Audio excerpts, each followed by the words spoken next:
Hello students, welcome to only IAS. यहाँ पर हम जो टॉपिक डिस्कस करेंगे वो है बायोटेक्नोलॉजी। बहुत ही इंपॉर्टेंट टॉपिक है। क्वेश्चंस यहाँ से हर साल एक दो क्वेश्चन आ रहे हैं, जनरली एक क्वेश्चन तो आ ही रहा है।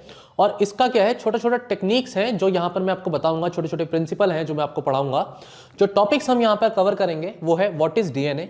एक बेसिक सा वर्ड है डीएनए, इसका मतलब क्या होता है। डीएनए के साथ साथ हम यहां पर देखेंगे कि क्रोमोसोम वर्ड का क्या मतलब है और एक सेल के अंदर क्रोमोसोम डीएनए कैसे डिफरेंट है। ठीक है, ये मैं आपको बताऊंगा। जीन क्या होती है, देखो जीन भी एक जेनेटिक मटेरियल है, डीएनए के लिए भी हम बोलते हैं कि एक जेनेटिक मटेरियल है। तो क्या डिफरेंस है जीन और डीएनए में। देन बायोटेक्नोलॉजी बेसिकली होती क्या है, इससे पहले मैं ये भी बताऊंगा आपको कि डीएनए और आरएनए में क्या डिफरेंस है। डीएनए और आरएनए बेसिकली क्या है, जेनेटिक मटेरियल कह सकते हैं किसी ऑर्गेनिज्म के। ह्यूमन के केस में डीएनए जेनेटिक मटेरियल होता है। डीएनए की full form deoxy ribo nucleic acid होती है। आपने लोअर क्लासेस में अपने कभी ना कभी पढ़ा होगा। तो ये आपका डीएनए आरएनए में डिफरेंस क्या है ये बता दूंगा। और फिर बायोटेक्नोलॉजी क्या है, हम वहां से फिर इसके बाद जब ये बेसिक्स आपके क्लियर हो जाएंगे तब मैं आपको शुरू करूंगा डिस्कशन कि बायोटेक्नोलॉजी ब्रॉडर टर्म क्या होता है, बायोटेक्नोलॉजी के प्रिंसिपल क्या है।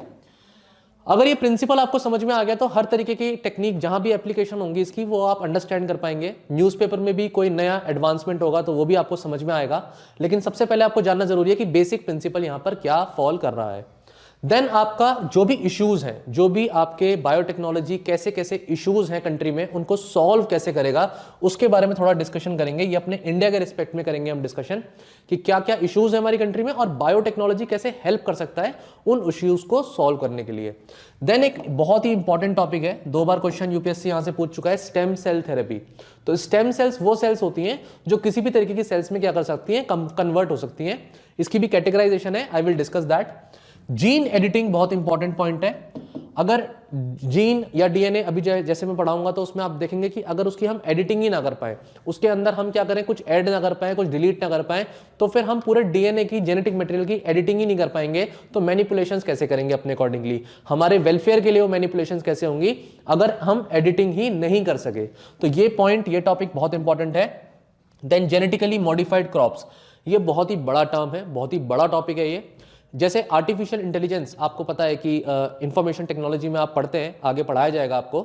उस पर एक एस्से आ गया था एक बार, यूपीएससी ने क्या काम किया, आर्टिफिशियल इंटेलिजेंस पे पूरा एस्से दे दिया। ऐसे ही मैं यहाँ पे बोलूँ तो कभी ना कभी किसी ना किसी पॉइंट ऑफ टाइम पर जेनेटिकली मॉडिफाइड ऑर्गेनिजम्स, इस पर अगर पूरा एस्से आ जाए तो मतलब we should not be surprised. ये बहुत ही बड़ा और ब्रॉडर टॉपिक है। शॉर्ट में हम डिस्कस करेंगे प्रीलिम्स के पॉइंट ऑफ व्यू से क्या क्या क्वेश्चंस बन सकते हैं और एक आधा क्वेश्चन मैं आपको दिखाऊंगा कि मेंस में भी किस तरह से पूछे गए हैं। बायोफोर्टिफिकेशन क्या होता है, फोर्टिफिकेशन का मतलब होता है कोई चीज ऐड कर देना, वैल्यूएबल चीज ऐड कर देना। तो क्या होगा, इसकी वजह से जो आपका प्रोडक्ट है उस प्रोडक्ट में कोई चीज अगर ऐड हो गई, कोई विटामिन ऐड हो गया, कोई न्यूट्रिएंट ऐड हो गया, तो वो चीज और भी अच्छी हो गई और उसकी वैल्यू बढ़ गई। यहां बायोलॉजी के रिस्पेक्ट में लिविंग ऑर्गेनिज्म को ग्रो कराना इस तरीके से कि उसके अंदर कोई न्यूट्रिएंट वैल्यू या कोई मिनरल वैल्यू ऐड हो जाए, उसे हम बोलते हैं biofortification. We will discuss this.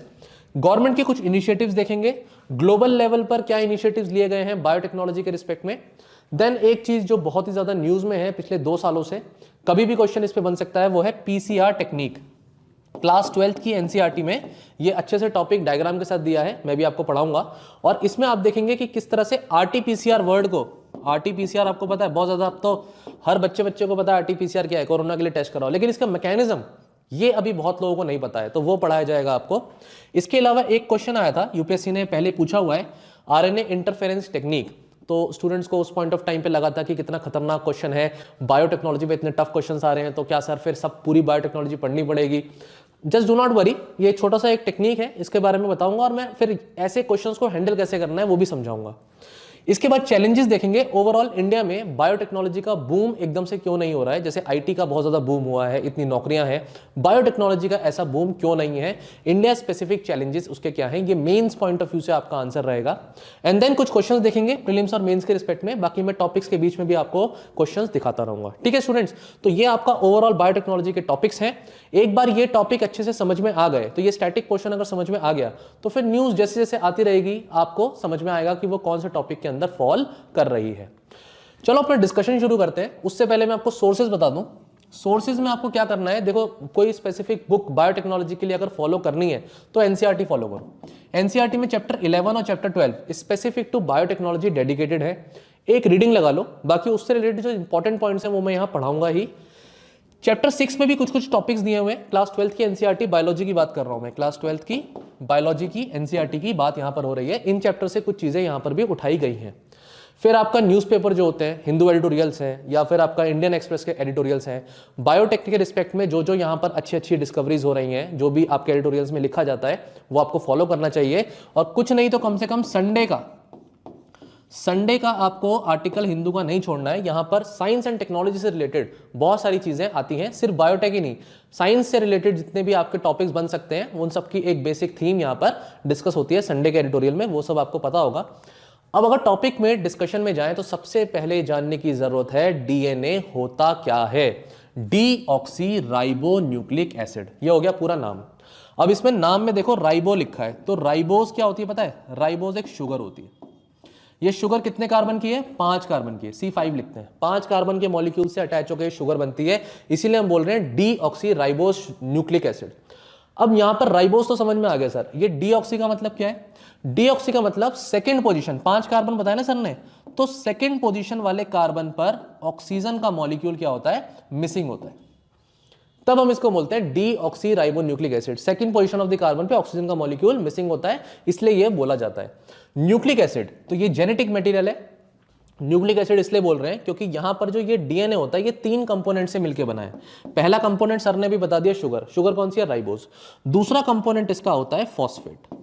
Phosphate का केमिकल फॉर्मूला PO4 होता है। ये शुगर और जो ये फॉस्फेट है, ये 2 कंपोनेंट मिलके बनाते हैं इसकी जो बैकबोन होती है, जो चेन होती है। क्योंकि डीएनए का अगर यहां पर स्ट्रक्चर अगर आपको दिख रहा है तो देखिए ये स्पाइरल स्ट्रक्चर इस तरह से होता है, ठीक है। तो 2 स्ट्रैंड्स है, एक स्ट्रैंड ये वाला है और दूसरा स्ट्रैंड ये वाला है। इन 2 स्ट्रैंड से स्पाइरल स्टेयरकेस स्ट्रक्चर को हम डीएनए बोलते हैं। तो इसकी जो बैकबोन है, ठीक है ना, तो ये बैकबोन हो गई ना, एक स्ट्रैंड क्या हुआ? बैकबोन हो गई। तो ये बैकबोन शुगर और फॉस्फेट से मिलके बनी है। तो मतलब ये बैकबोन कैसे लिखें? शुगर फॉस्फेट, इस तरीके से बैकबोन चलती आ रही है। अब ये 2 स्ट्रैंड्स आपस में कनेक्टेड कैसे हैं, उसके लिए तीसरा कंपोनेंट आएगा और उसे हम बोलते हैं नाइट्रोजिनस बेसिस। नाइट्रोजिनस बेसिस, वैसे तो ये नाइट्रोजनस बेसिस 2 तरीके के होते हैं, प्यूरिन्स और पायरिमिडीन्स, लेकिन हम इतनी डिटेल में नहीं जाएंगे। हम बोलेंगे कि भाई ये 4 हैं और 4 को भी ना पूरा इसका स्पेसिफिक नाम याद करने की नहीं जरूरत है, सिर्फ इसके अल्फाबेट्स याद कर लो, ATGC। ए का मतलब होता है एडेनिन, ये लिखा हुआ एडेनिन। सी का मतलब होता है साइटोसिन, जी का मतलब होता है ग्वानिन और टी का मतलब होता है थाइमिन।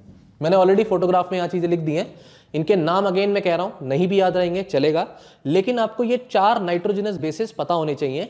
जिसमें अगर थोड़ा सा डिटेल में जाऊं तो मैं बता देता हूं, ये जो एडेनिन है और ग्वानिन है इन्हें हम प्यूरिन्स कहते हैं, और जो थाइमिन और साइटोसिन है इन्हें हम पायरिमिडीन्स कहते हैं। ये एनसीईआरटी में लिखा हुआ है। ये नाइट्रोजनस बेसिस क्या करते हैं? ये 2 स्ट्रैंड्स को अटैच करने की कोशिश करते हैं। इसमें जो ए होता है एडेनिन, ये डबल बॉन्डिंग करता है थाइमिन के साथ, और ये जो ग्वानिन होता है ये ट्रिपल बॉन्डिंग करता है साइटोसिन के साथ। ये बॉन्ड कौन से होते हैं? ये हाइड्रोजन बॉन्ड होते हैं, वीक बॉन्ड होते हैं। तो अब अगर इस स्पाइरल स्ट्रक्चर को मैं दिखाऊं किस तरीके से, एक लंबी रस्सी की तरह, थोड़ा सा क्लीन कर देते हैं इसको। तो अब अगर मैं इस पूरे के पूरे स्पाइरल डीएनए को लंबी रस्सी की तरह दिखाऊं, ऐसे एक लंबी रस्सी की तरह दिखाऊं, तो एक स्ट्रैंड ये हो गया, दूसरा स्ट्रैंड ये हो गया, तो ए टी के साथ बॉन्डिंग करेगा। तो अगर यहां पर मैंने ए लिखा है तो नीचे टी आ जाएगा, अगर मैंने यहाँ पे सी लिखा है तो यहाँ पर जी आ जाएगा। समझ में आ रहा है? और ये जो बॉन्डिंग होगी बीच में डबल और ट्रिपल बॉन्ड की होगी, और फाइनली आपका डीएनए का स्ट्रक्चर कुछ इस तरीके से दिखेगा, spiral. This is overall structure of DNA, deoxy ribo nucleic acid. 3 तरीके के कंपोनेंट से बना है, राइबो शुगर, फॉस्फेट और नाइट्रोजनस बेसिस। बेसिस में 4 हैं, ATGC। ए टी के साथ बॉन्डिंग करेगा, GC के साथ बॉन्डिंग करेगा, ये ट्रिपल बॉन्डिंग और डबल बॉन्डिंग रहेगी, GC की ट्रिपल और AT की डबल बॉन्डिंग। बॉन्डिंग कौन सी है? Hydrogen bonding, weak bonding. इससे ज्यादा आपको जानने की जरूरत नहीं है। हर सेल के अंदर डीएनए होता है, ये याद रखो। एक सेल होती है, उस सेल के अंदर डीएनए होता है, और इसे हम कहते हैं हेरिडिटरी मटेरियल। हेरिडिटरी मटेरियल क्यों कहते हैं? क्योंकि ये पेरेंट से ऑफस्प्रिंग में, बच्चों में ये डीएनए का जेनेटिक मटेरियल जाता है। ठीक है, ये बात आपको समझ में आ गई। अब एक चीज अगर मैं आपको यहां पर और बताऊं, जैसे हमारा जो फिंगरप्रिंट्स होते हैं वो यूनिक होते हैं, ऐसे ही डीएनए भी हर इंडिविजुअल का यूनिक होता है। और फिर वो जो सीआईडी में एक वो अंकल आते हैं जिसको वो बोलते हैं कि भाई जाके ये सैंपल मिला है ब्लड का और जरा चेक करके बताओ कि इसमें किसका डीएनए है। तो डीएनए फिंगरप्रिंटिंग नाम की टेक्निक होती है जिसमें हर इंडिविजुअल का डीएनए यूनिक है, इसलिए उसकी मैचिंग करी जाती है। और फिर जो क्राइम सीन पर खून मिलता है उससे सेल्स से डीएनए निकाल करके अगर किसी इंडिविजुअल का चेक करें और वो मैच कर जाए तो हम उसे पकड़ लेते हैं कि भाई ये तेरा ही खून यहाँ पर पड़ा हुआ है, ठीक है ना। तो गंजे वाले अंकल आते हैं ना, वो टेस्ट वेस्ट करते थे सीआईडी में, तो तुम्हें याद होगा, ठीक है। तो यहां पर मैं अब आपको समझाता हूं कि एक सेल और डीएनए और एक क्रोमोसोम, इनमें क्या डिफरेंस है, ठीक है। तो डीएनए तो आपको समझ में आ गया, डीएनए जेनेटिक मटेरियल है, ये स्पाइरल स्ट्रक्चर है। अब अगर ये एक सेल है, सेल के टाइप्स हम ऑलरेडी पीछे पढ़ चुके हैं बायोलॉजी में, प्रोकैरियोटिक सेल होती है, एक यूकैरियोटिक सेल होती है, दोनों में ही जेनेटिक मटेरियल होता है। यहां पर मैंने एक यूकैरियोटिक सेल आपको दिखाई है। इस यूकैरियोटिक सेल के अंदर क्या होगा, न्यूक्लियस होगा, और ये न्यूक्लियस कैसा है, वेल डिफाइंड न्यूक्लियस है, मतलब यूकैरियोटिक सेल के अंदर वेल डिफाइंड न्यूक्लियस होता है, ये पीछे आपको ऑलरेडी पता है बात। अब इस जो न्यूक्लियस है इसके अंदर जेनेटिक मटेरियल होगा और वो थ्रेड लाइक स्ट्रक्चर ना बिल्कुल इस तरीके से क्या होगा, एकदम घुचड़ मुचड़ करके ये एकदम स्पाइरल फॉर्म में बहुत ज्यादा पैकेज होगा, ठीक है। और उसकी पैकेजिंग कुछ इस तरीके की दिखेगी, x shaped something like structure, और उस स्ट्रक्चर को जो पैक्ड फॉर्म में हमें दिख रहा है उसे हम कहते हैं क्रोमोसोम, उसे हम कहते हैं क्रोमोसोम। कितने क्रोमोसोम होते हैं ह्यूमन के अंदर, एक नॉर्मल ह्यूमन सेल के अंदर 23 पेयर ऑफ क्रोमोसोम होते हैं। मतलब 23 पेयर का मतलब कितना हो गया, 46 क्रोमोसोम। ये मैंने यहां लिखा भी हुआ है कि हर ह्यूमन की सेल के अंदर 23 पेयर ऑफ क्रोमोसोम्स होते हैं। 23 पेयर का मतलब 46 हुआ। इसमें से 23 नंबर जो है वो फादर से आता है और बचा हुआ 23 नंबर कहां से आता है, मदर से आता है, जिसकी वजह से जो बेबी बनता है, जो जाइगोट सबसे पहली सेल बनती है उसे जाइगोट कहते हैं, उसके अंदर 46 क्रोमोसोम्स होते हैं, 23 पेयर। डन। तो अगर हम बात करें इस तरीके से क्रोमोसोम की तो 23 पेयर क्रोमोसोम हर सेल के अंदर है, हर सेल के अंदर। लेकिन सर ने अगर बोला गैमेट सेल्स, गैमेट सेल्स क्या होती हैं, मेल्स के अंदर गैमेट सेल्स हो गई स्पर्म, और फीमेल्स के अंदर जो गैमेट सेल्स हो गई वो कौन सी हो गई, ओवम। जो एग सेल हो गई, इसको एग सेल भी लिख सकते हैं। तो मैं ये बोलूंगा कि मेल सेल जो स्पर्म सेल है, मेल के अंदर जो स्पर्म सेल है उसके अंदर क्रोमोसोम 46 नहीं होंगे, सिर्फ 23 होंगे।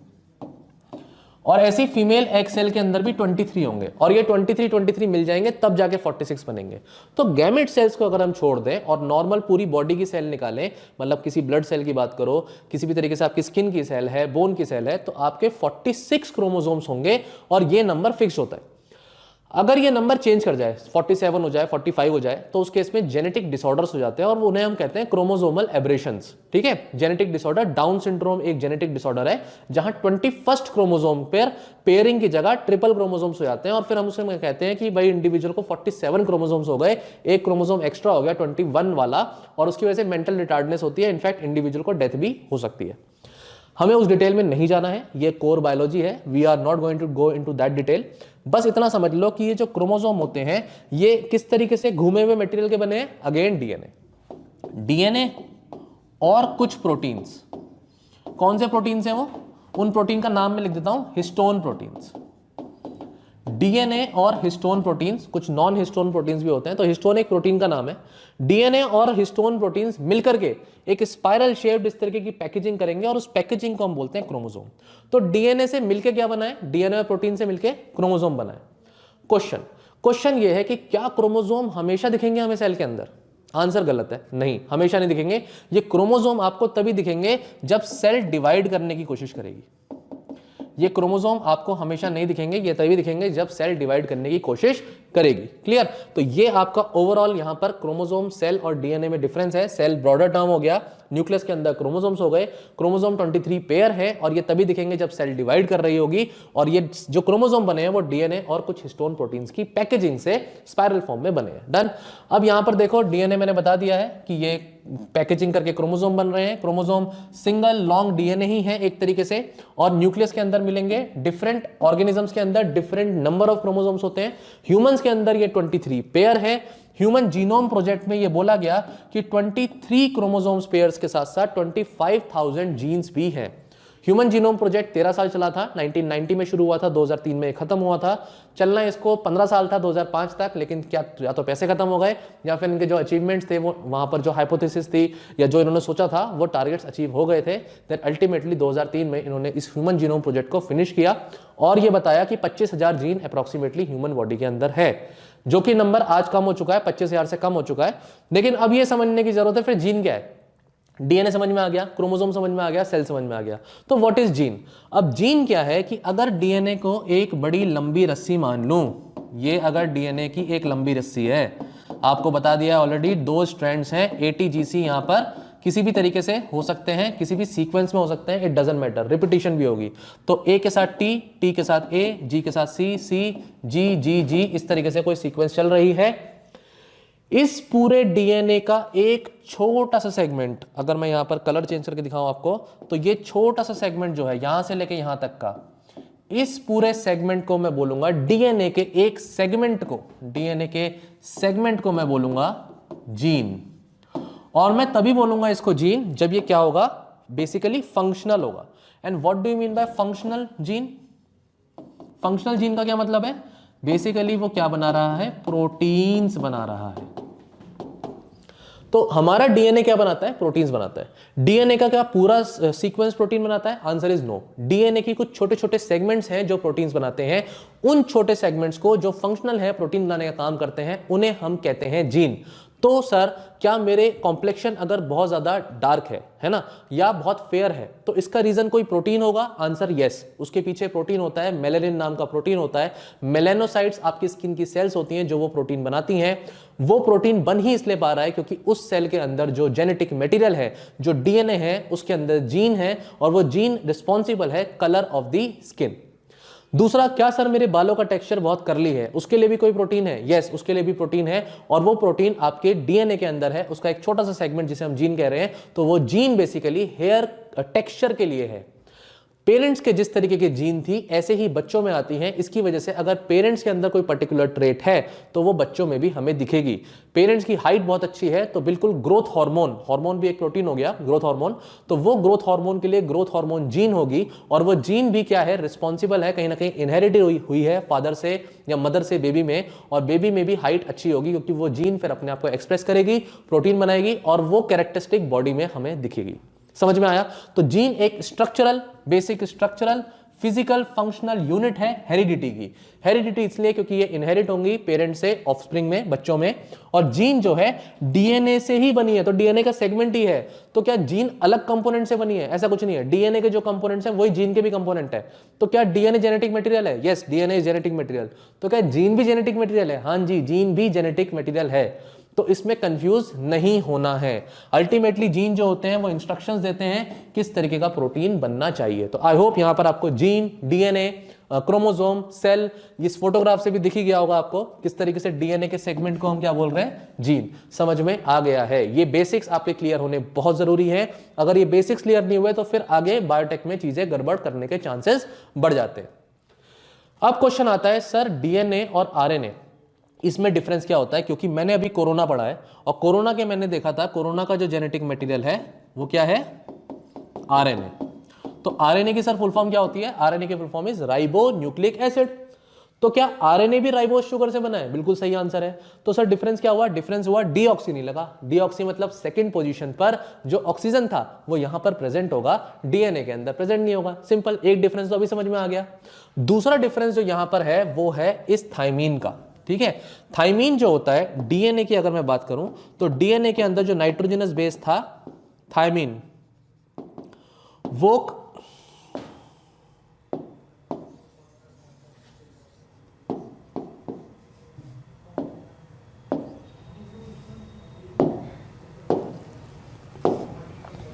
डीएनए के अंदर जो नाइट्रोजनस बेस है जो कि है थाइमीन, वो बेसिकली आरएनए में थाइमीन नहीं होता, वो हो जाता है यूरासिल।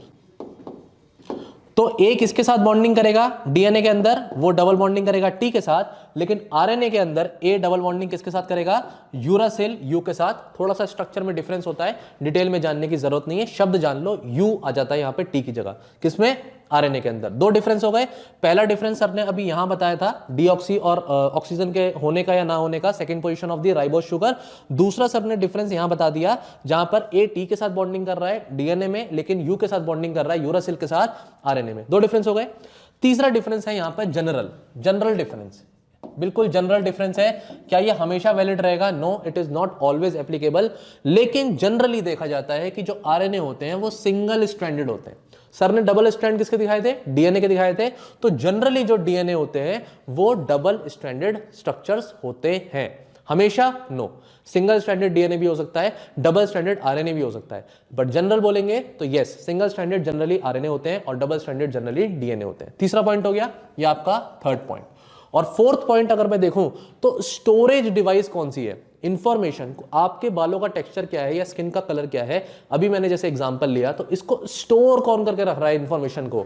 डीएनए। इसको स्टोर करके रख रहा है डीएनए।